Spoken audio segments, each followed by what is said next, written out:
time to go, no time to defund us. You should know that we're not perfect, we're human, we're flawed. Just save us some grace for the sake of us all. We're holding that thin blue line, 'cause that's what we do. We don't do it for the glory. Hello, Vax Choice and Clout Hub community. Thank you so much for joining us today for another episode of In the Lion's Den, hosted by Dr. Bill Lionberger. How are you doing today, Dr. Bill? I'm excellent today. Well, happy to be here with In the Lion's Den. Yes, now that we've got some technical difficulties worked out, I'm excited to get to our show. We have all of our guests are reoccurring today, but just in case you're unfamiliar with them, we've got Mary Fanning, who's an investigative journalist. She's the founder of the Coalition of Concerned Citizens. She's the executive producer and host of the National Security Hour on America Out Loud, iHeartRadio. Mary is also the executive producer of the Intelligence Briefing on the Salem Radio Network and co-author of multiple best-selling books and holds honorary rank of colonel for her work and service to America. We also have General Paul Vallely, who's a retired Major General, and he is a distinguished 31-year Army veteran and former Deputy Commanding General of the U.S. Army, a West Point graduate and two-tour Vietnam combat veteran. He is specialized in special ops, psychological operations, and civil military affairs. A national security expert, he has advised the top military commanders, led global fact-finding missions, and co-authored strategic publications. A former Fox News senior military analyst, he now chairs the Stand Up America U.S. Foundation and hosts the Stand Up America U.S. radio show, advocating for U.S. security and foreign policy. One that has been on our show before, but might be a little less familiar to our guests, is Michael Maloof, is a former senior secretary policy analyst in the Office of the Secretary of Defense. He has almost 30 years of federal service in the U.S. Defense Department as a specialized trainer for border guards and special forces in the select countries of the Caucasus and Central Asia. While also with the DoD, Maloof served as Director of Technology Security Operations as head of a 10-person team involved in halting the diversion of military critical technologies to countries that pose national security or proliferation risks, or those countries involved in sponsoring terrorism. So we have three special guests today to go over what's going on in the world, and I look forward to hearing what they have to say. Fantastic, Melissa. Today's show is Trump's countdown and the red line. And it couldn't be more specific to what's going on, especially in the Middle East. And with that, I wanted to bring on our special guests, Mary, General Paul Vallely, and Michael Maloof. Happy to be with you, Dr. Bill. Welcome to you all. So we have, the Middle East, right? We're back at it again. I've heard one armada, maybe two armadas. Military assets are steaming to the Middle East. And I wanted to give people a sense about what is that? What do we, when we build up the military, General, it's a pretty big deal. And I did a little bit of research. We have the U.S. Abraham Lincoln Carrier Strike Group, which is between 7 and 12 vessels plus more they want to tell us about. Carrier Escort Service Combatants, guided missile cruisers. We have attack submarines, amphibious readiness groups, carrier wings. We have land-based U.S. combat support aircraft and theater. That could be hundreds of aircrafts and tankers. Long-range strike capacity with Tomahawks. U.S. ground forces now, which could be 40 to 50,000 U.S. troops. That's the opening salvo, General. We didn't go over there. We're not bringing those assets to just have tea, right? Yeah, what you're seeing is a whole new concept of basically extending out in a very large amount of ships and capability, just like we saw in Venezuela. And so the new Pentagon have put together this new concept of being able to take an armada of 24 ships and moving it anywhere in the world. And so I think what you're going to see is a preparation to take down Iran, take down their capability as far as their military, the IRGC, barracks, even ships at sea. And whether they're going to launch this or not, it appears they will, just like they did Venezuela. But they'll completely shut down any capability of Iran to respond by shutting down their computers and all their guidance systems. We've got that down to a science which no other country has. So I think what they're preparing for another Venezuela type situation. They're not going to hit the people, but they're going to hit the basically the command and control targets. You know, I've heard numbers that they've killed up to 30, 40,000 people. It's hard to know what the real numbers are. Trump said, Right. you know, I think that once he says that, that's kind of the red line. We're going to respond. You know, they're giving a little bit of wiggle room to say comply or else. I mean, isn't that what you read? Or Yeah, but what's compliance mean? This is we're beyond the thing of nuclear weapons with them. So we're into bringing down their capability in the future to cause trouble in the Middle East and other places in the world. And I belong to a Iranian group called Cyrus Force, and Cyrus Force has been monitoring inside Iran. John Naimi, who you should have on sometime, is our contact inside Iran, and he's been providing me updates every day. from your perspective, Michael, how do you view this? Because the president's got challenges, right? He's got to be able to meet the legal requirements to be able to do this. But I think that he's on pretty solid ground.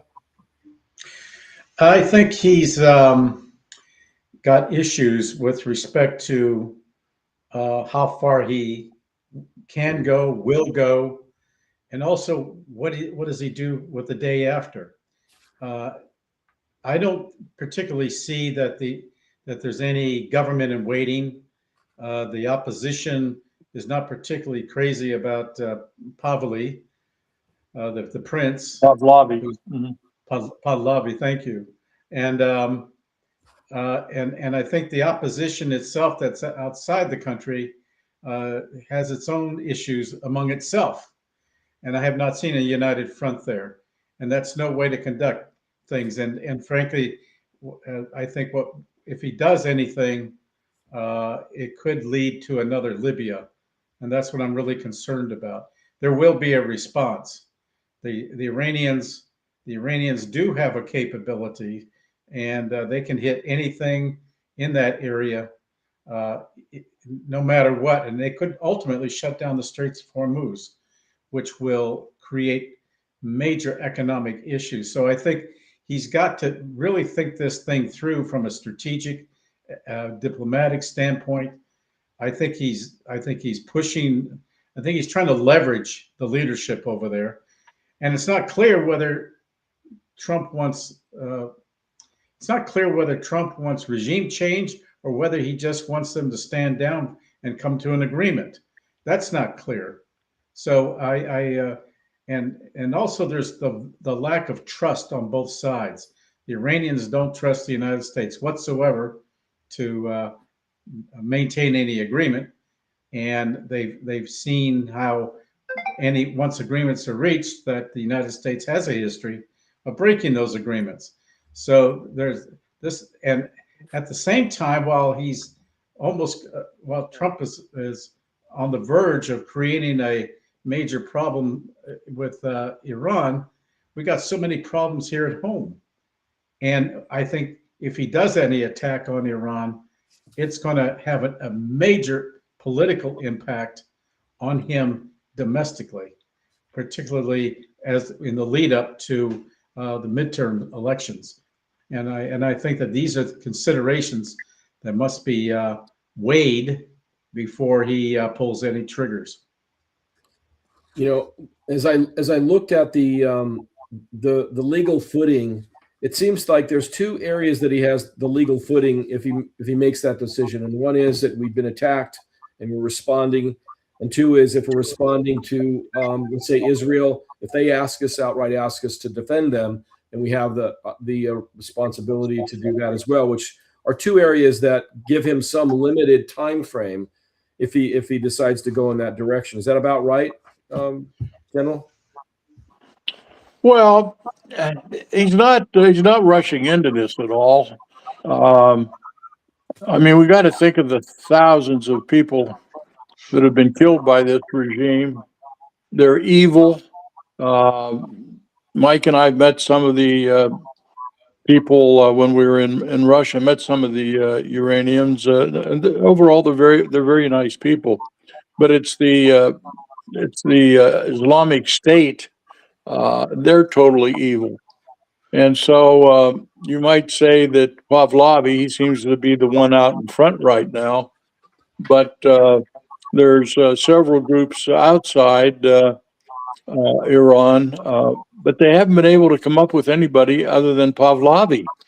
And so Michael's right. There doesn't appear to be anybody in leadership unless they're hiding somebody somewhere in Iran that can rise up if the regime targets are taken down by a U.S. launch on Iran.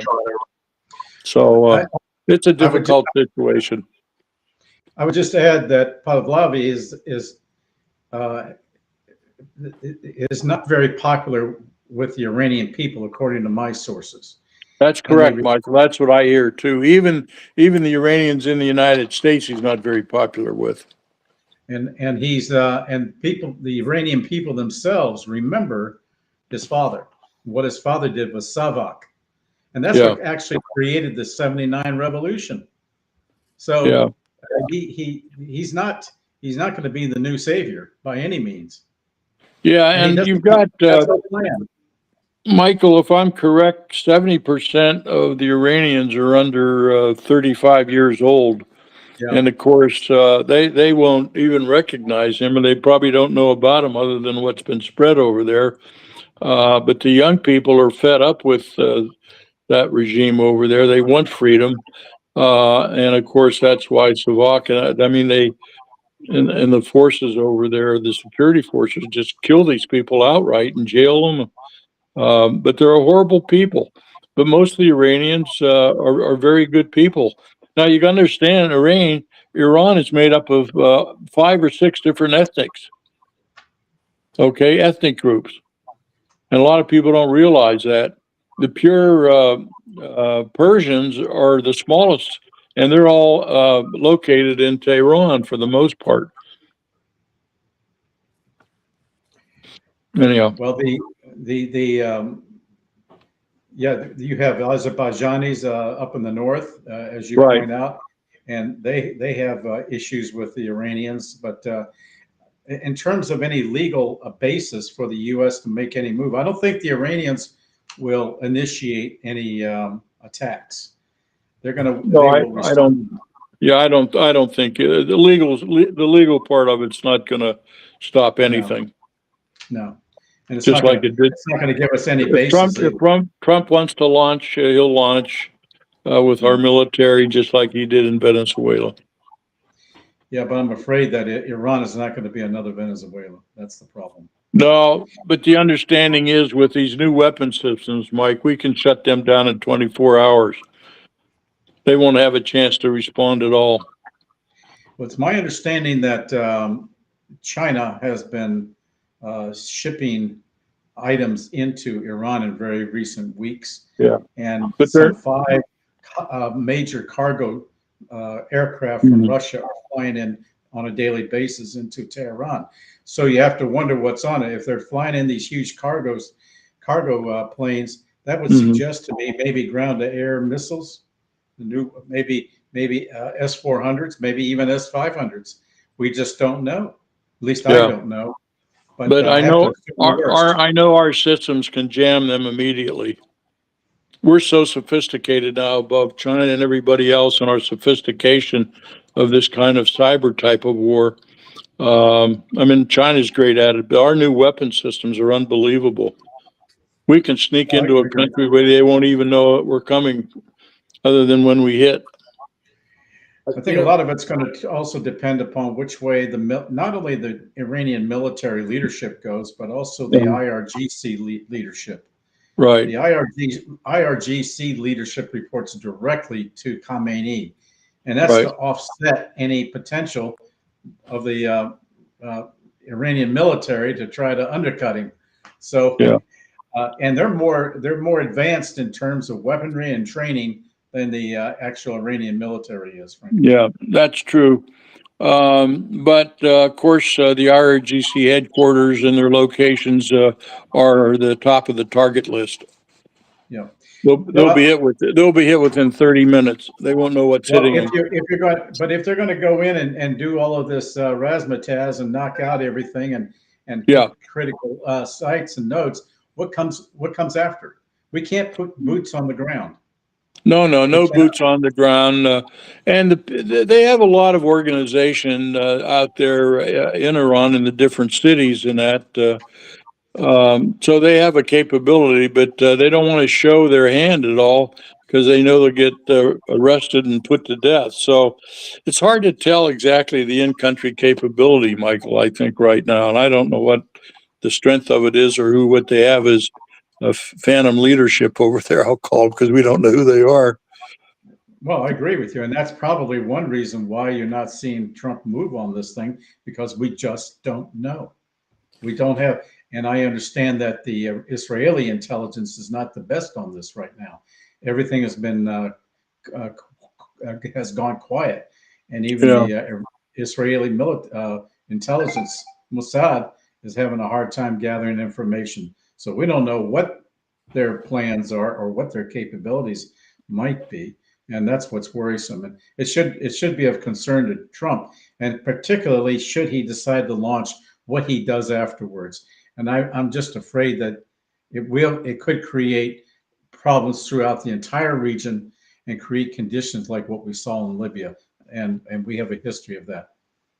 General. Yeah, but that's history though. That's with other type of leaders. We have a different kind of leader now, and they put their they're actually brilliant that they have in the Pentagon right now. Our planners are just unbelievable in the concept we have of this new warfare. Nobody's going to be able to touch us for a while.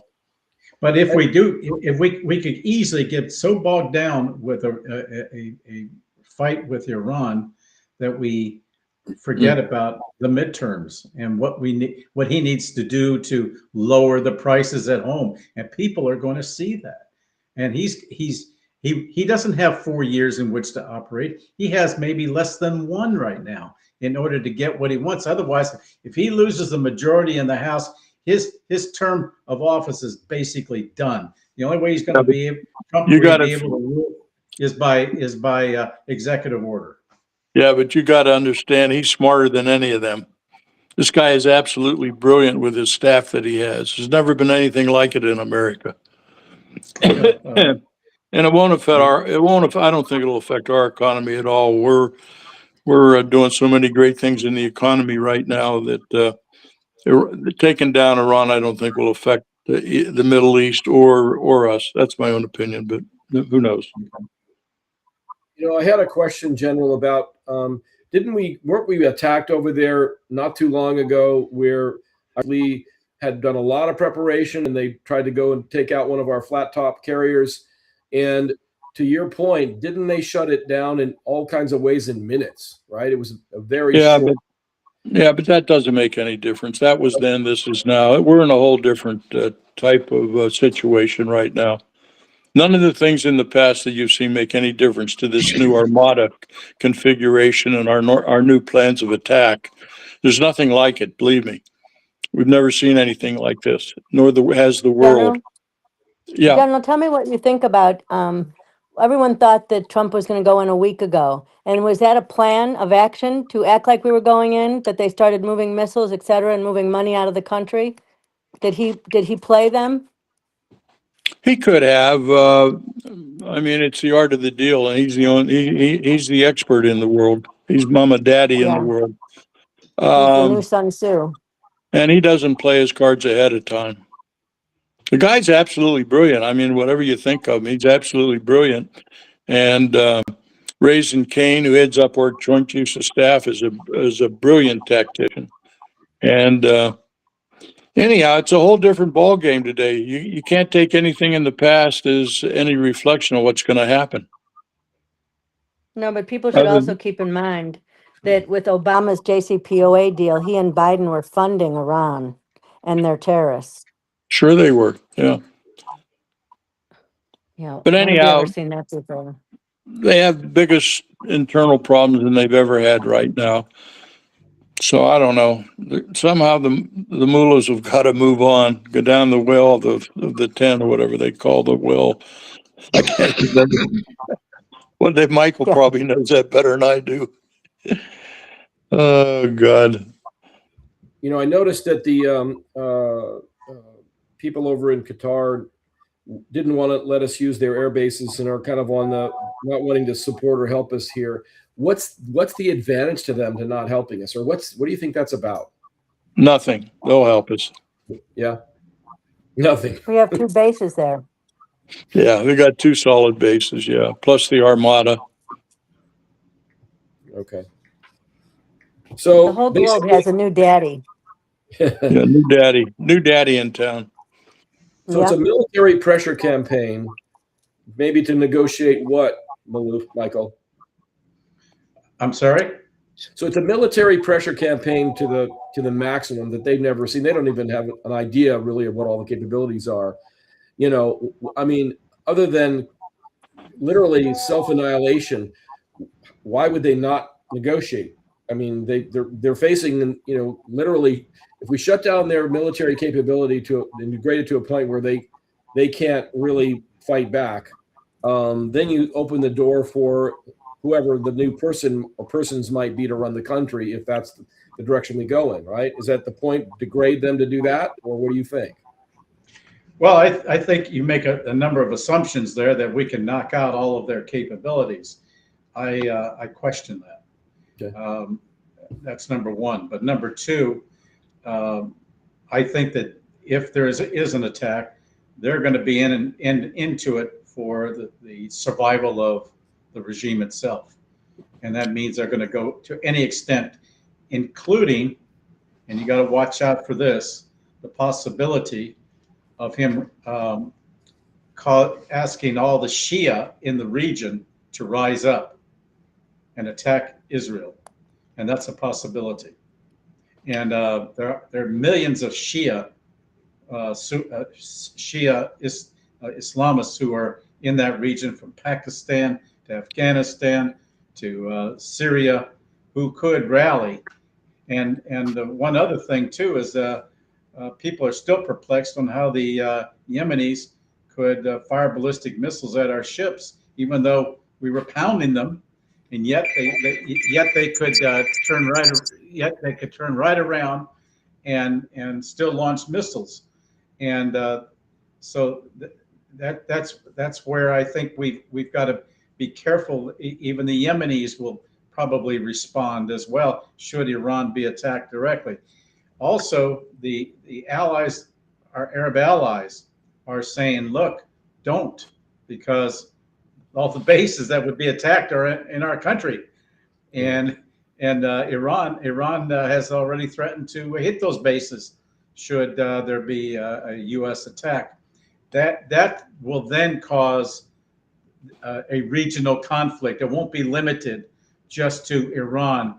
And I get back to my original point, then Trump's full focus will have to be on dealing with that issue and not what's critical to the American people right now in the lead up to the midterms.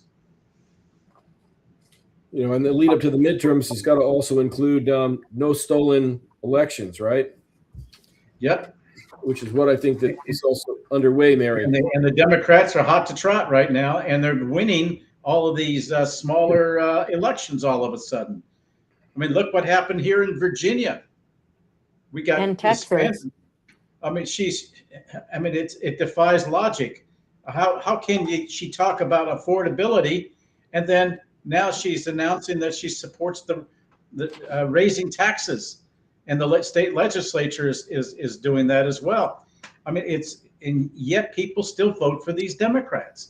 And this is what Trump has really got to be concerned about in the back of his mind if he intends to keep and retain control of the House and get his program through the next 3 years.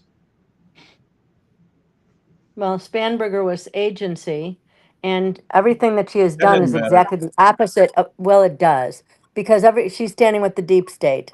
And everything Well, that she yeah, has well, done is exactly the they're all liberals. opposite of what she said she would do. Well, And her funding, it will come to light where her funding came from, and then she's done. well, she's a liberal. She's always been that way, and she's never repudiated opening borders or anything of the sort. And none of the Democrats have. They talk about affordability, and yet they don't renounce their border policies and their transgender policies that brought Trump in the first place. So we're really heading for a major confrontation here soon, and I don't think it's going to be very pleasant. Your thoughts, They're General? making sure it's not pleasant. Is General still with us? Yeah, I am. Yeah, it's not going to be pleasant as we eliminate the left-wing communists that we have in our, oh, what is it? Yes, the Republican Party. I almost forgot. They're killing themselves. They're killing Yeah. themselves. Yeah, they Especially, can't do General, when they're inside all on being anything. caught with all the smurfing. The smurfing, all the monies that they're stealing. Yeah. One thing the Democrats can do, in spite of the fact they have no policies, they can Right. remain united, unlike the Republicans. And this could have a detrimental effect upon us for the next 3 Bang. years. MAG is pretty much held together, though. Well, MAGA may be splitting up if Trump decides to launch against Iran at this very critical time. People voted for America first, and that is to clean up things in the United States, which includes lowering prices in addition to shutting the border. But that's Yeah, but they're doing that. They're doing. Yeah, but they're doing that every day, Michael. In energy and all across to getting prices down, and all of those things are being directed by a very brilliant staff. These guys are all brilliant staff, but they're looking longer term. They're looking for investments in the future coming in. That takes time. Yeah, but they're already coming in.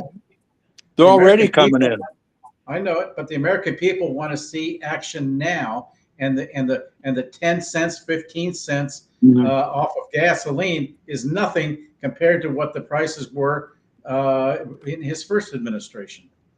Well, they're under $2 in a lot of places. That's pretty damn good, isn't it? We're drilling Maybe more. in a few places, but not up here. Not in the Democrat-controlled areas where they vote and they see this stuff, and that's what they're complaining about. Are the Well, higher blame the prices. In Democrats. addition to food prices are still high. Look at the meat prices. Yep, they're a little high, but they're coming down. They're working. He's helping the farmers. There's lots of things going on in the administration. Yeah, but is it going to be able to be done in time for the midterms?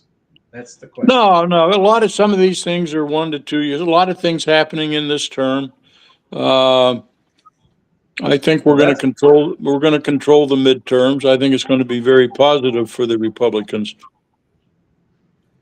Well, people I'm have not to look worried. at what. I'm not worried about the midterms. I think we're going to win them.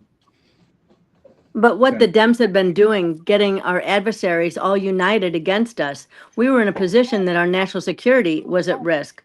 So that is what Trump is unraveling. You know, he's capturing all the, not only the fuel across the globe, but the rare earth minerals. He's also taken down, Cuba's about to become a failed nation. He took down Venezuela. They were killing 109,000 people of our Americans every year.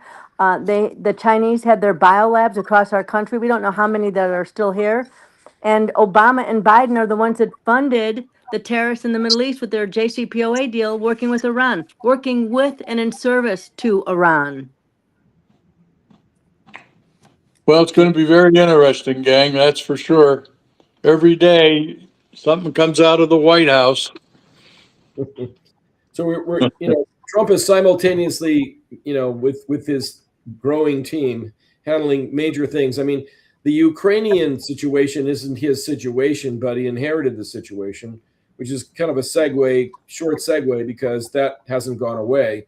But really, in terms of our U.S. interests, where is Ukraine now in our U.S. interest priority list? Well, you have a gentleman on here that understands that situation better than anybody working for Trump, and his name's Michael Maloof. Michael. Yeah, I think this is why he's focusing more in the Western Hemisphere. You're seeing a shift now from a policy perspective, a geostrategic perspective, of shifting more toward a going back to spheres of influence, and Ukraine does not fit into that for the United States in the America First program, and that's why Trump has basically said, look, we're going to it's really up to Putin and Zelensky to resolve this thing, and they're still far apart. Now I hear they have meetings all the time, and they say how it's progressed and all that, but we never hear what they agree upon, what they disagree upon, except that they agree to have another meeting. But we don't hear about any other agreements or any other disagreements. And where is the split?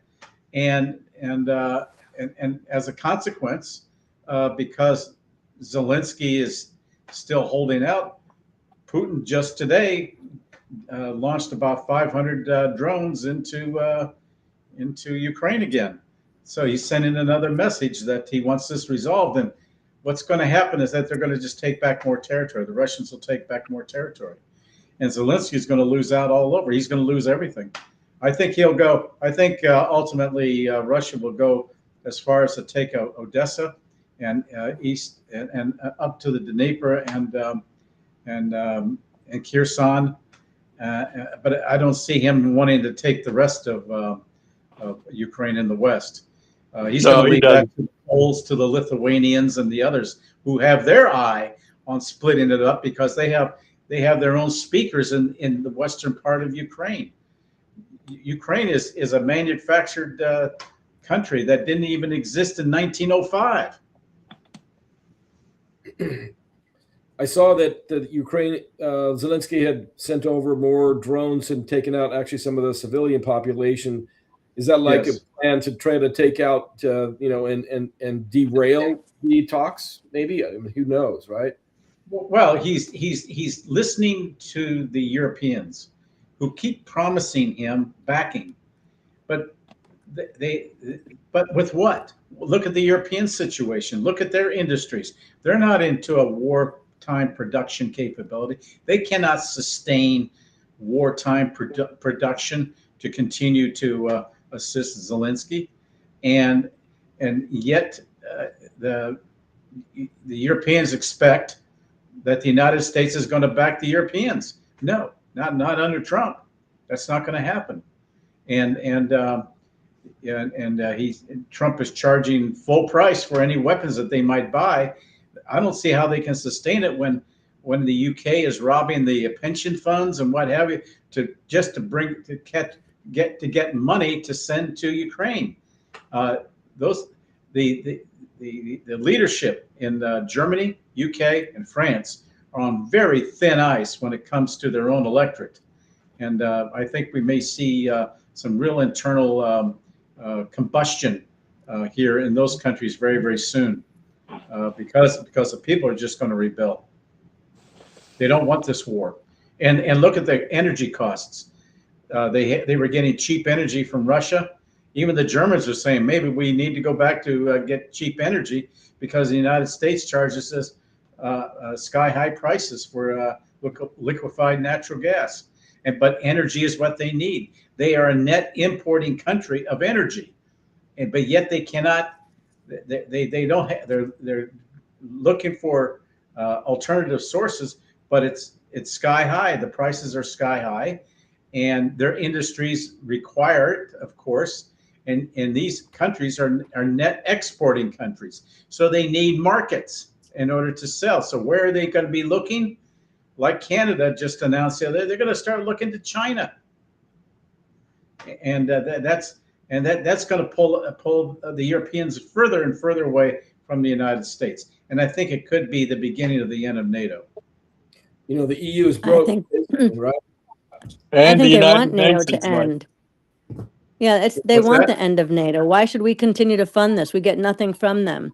But the deal that Nothing. Trump just announced today with Modi, where Modi will no longer provide any oil to Russia.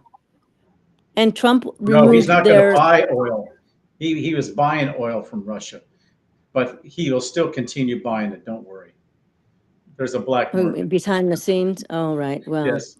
great. So he's going to reduce the tariffs from 50% to 80%, and then they'll cheat on the deal? No, they'll They have just been use cheating. their influence to be able to buy Russian oil just like they'll buy U.S. Michael's right on that. He didn't commit to 100% to the United States. He just said we'll start buying U.S. oil. Is my understanding. Yep. No, it was That's no what I Russian oil, is what was just announced in the last hour or so. But we Well, shall that came see. out of the White House. They want to give it the best face, but the reality is they've got a gray market out there that's second to none. And the Indians are very smart. Yeah. Yeah, Very they're all smart moving business here. people. And you got to keep in mind that the Indians have traditionally bought almost all of their military equipment from Russia over the years, even when from the Soviet Union. So they're not going to abruptly cut things off. It's just not going to happen. They'll play Well, they say reality. they struck the deal with no oil for Russia, and they're going to invest $500 billion into U.S. energy and U.S. transportation and into our markets. So we shall see. Yeah, we'll see. Why do I have a problem believing that? I don't believe anyone until we see it. Exactly. So at the end of the day, at the end of the day, Zelensky is pretty much losing his whatever leverage he thought he had. Okay. Oh yeah, absolutely. And he's talking about wanting to run again for re-election, but when's he going to hold elections? He can't hold He's elections. already illegal. Oh yeah, he's been illegal for 2 years. Mhm. And the upshot of it all is that the Russians say, look, we can't sign an agreement with somebody who's not even recognized in the country. It would have to be done with the speaker of their parliament, but he's under Zelensky's control. Considering how much money we've given that country, and they're not even an ally, I can't even think of another country that we've given anything close to that amount as an ally. I mean, except I think they should rename it, Dr. Bill. Just call it the laundromat, where they steal our money, launder it, and put it in other pockets. Well, they have a tremendous corruption effort underway, and everybody is suspect over there.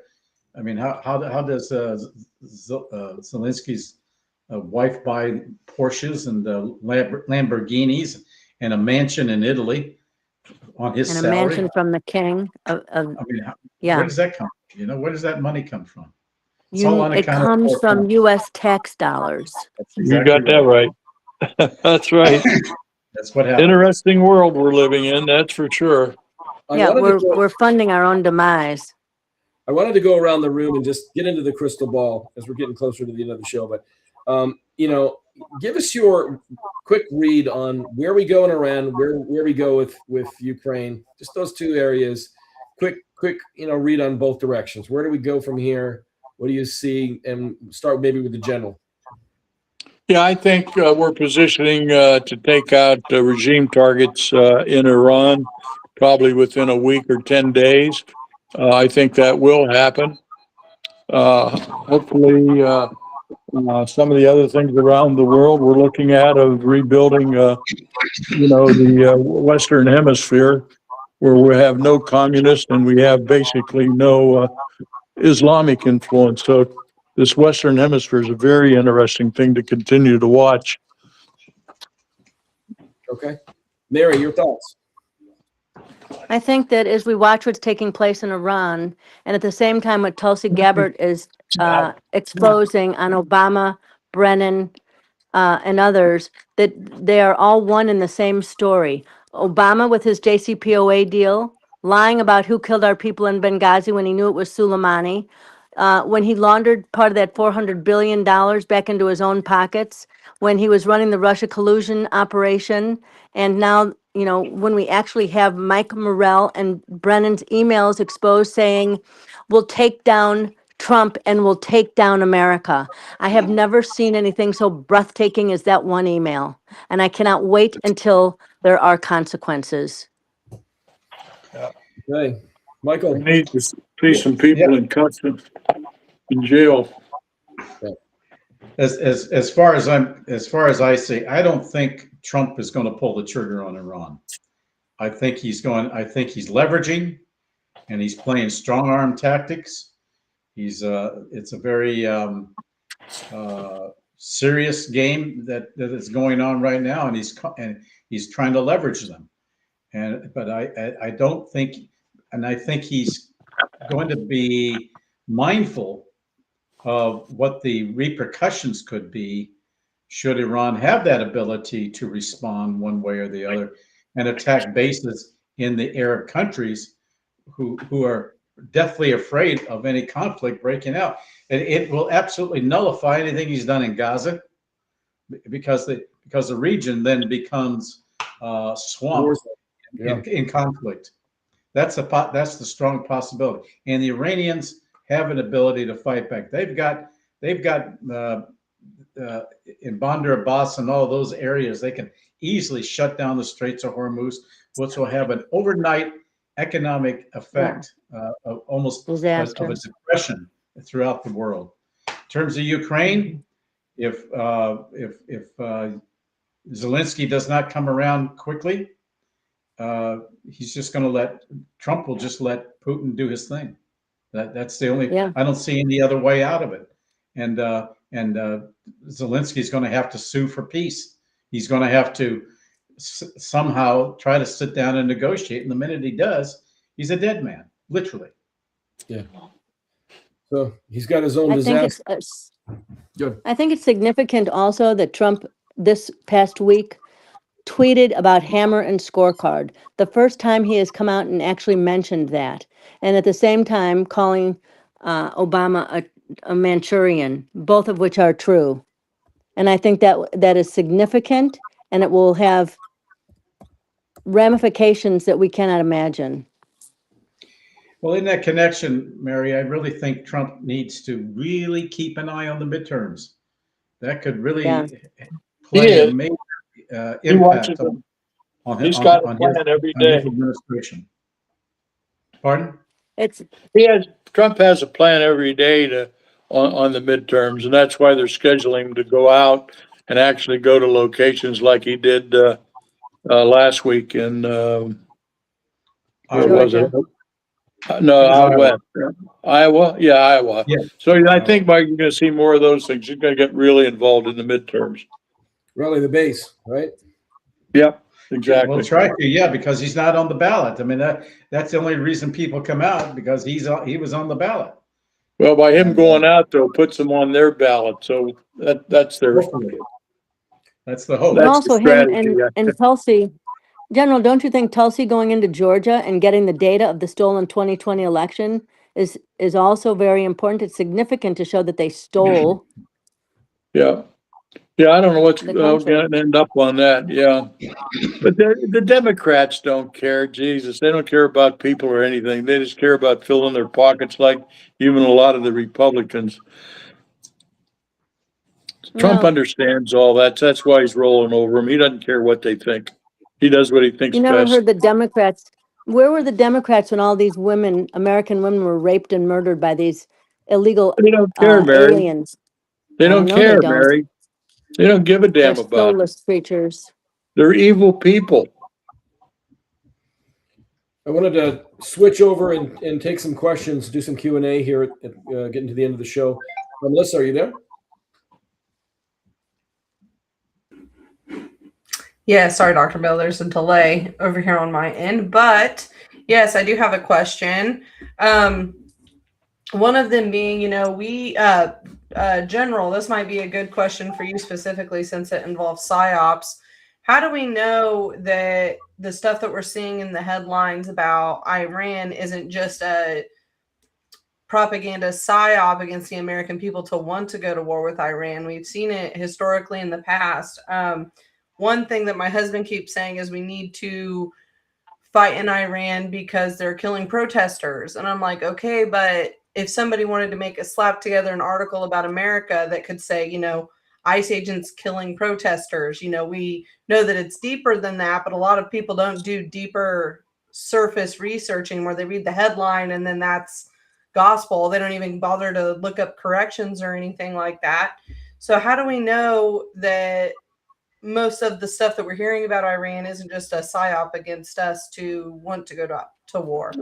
Well, you got two groups working out of France, the National Council of Iran. NCRI, I think it's headed up by Mary Ann Rojavi. And then you got John Naimi out of Florida runs a Cyrus Force Iran. And they have contacts in Iran. They get a lot of feedback what's going on. So it's not that we're void of information. We have a lot of information going on. And of course, the mullahs have never been more vulnerable now. So whether Michael's correct or I'm correct, something's going to happen over there. I'm not sure whether it'll be an attack in 5 to 10 days, but we're positioned to weaken that regime so that whatever can be organized will take place in Iran from the people, from the 5 or 6 ethnic groups. Thank you. Anybody else think anything of that? Well, the only thing about that is that if action does occur, what's the day after plan? What we've heard this afternoon is that there's still total confusion on who could come in immediately and lead the Iranian people that would be acceptable to them. There's nobody, and this is worrisome. No, there are people, Michael. There are people over there. We just don't know their names. Well, they haven't revealed themselves, so no, they can't because they can't reveal themselves yet. But there's some leadership building over there. Well, I'll be happy to see it when it happens. You would think that there'd be leadership being developed because, and then they don't want to be too early exposed because of other potential ramifications on them. So, yeah, they can't expose themselves now. They have to stay in hiding until the mullahs are out of there. They're smart people over there. They're still there.